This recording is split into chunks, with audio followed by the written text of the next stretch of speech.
அதாவது பார்வதி பரமேஸ்வரனோட கல்யாணம் வந்து இமயத்துல நடக்குது, கைலாயத்துல.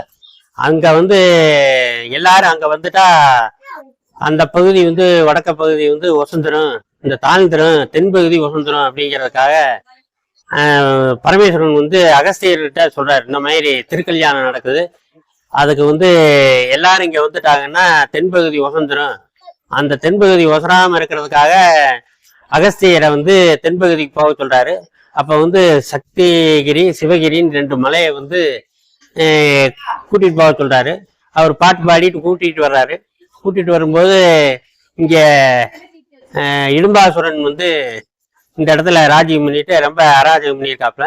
அப்ப வந்து முனிவர்கிட்ட எல்லாரும் மக்கள்லாம் வந்து வேண்டிக்கிறாங்க, அந்த மாதிரி எனக்கு ரொம்ப இடையூறா இருக்கு, இந்த இடும்பாசுரன் வந்து ரொம்ப குடும்பம் உண்டான்னு சொல்லி சொன்னோன்னே அவர் வந்து ஞான திருஷ்டியில பார்த்துட்டு இந்த இடும்பாசுரனை வந்து பாடிட்டு 2 மலையும் கூட்டிட்டு வர்றாரு. வரும்போது இடும்பாசுரன் வந்து அவர்கிட்டையும் சர்ச்சை பண்ணும்போது அப்ப வந்து சொல்றாரு, இந்த மாதிரி நீ பெரிய பலசாலிங்கிற, இந்த 2 மலையும் தூக்கிட்டு நான் சொல்ற வரைக்கும் எங்கேயும் வைக்கக்கூடாது, கொண்டு வான்னு சொல்றாரு. அப்ப வந்து கொண்டு வரும்போது தண்ணி தாகமா இருக்குன்னு சொல்லிட்டு இந்த வையாபுரி குளத்துல தண்ணி குடிச்சிட்டு, இந்த மலையை வச்சுட்டு தண்ணி குடிச்சிட்டு திரும்ப வந்து எடுக்கிறாரு. எடுக்கும்போது இந்த குழந்தை வந்து இந்த மலையில விளையாடிட்டு இருக்கு. அப்ப வந்து இந்த விழாவரி மலையை தூக்கிட்டு இந்த குழந்தைய இருக்கிறதுனால என்னால தூக்க முடியல அப்படின்னு சொல்லிட்டு யாரு என்னன்னு சொல்லி அவர்கிட்ட சண்டை கட்டுறாரு. சண்டை கட்டும்போது அவர் வந்து தோத்து போயிடுறாரு இடும்பன்.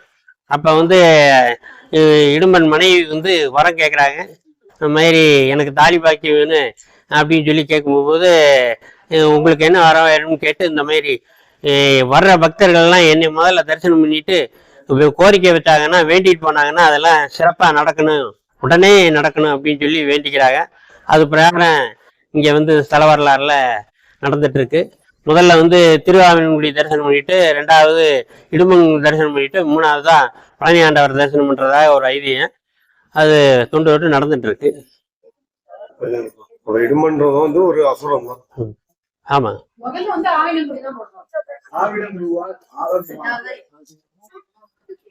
நன்றி சார்.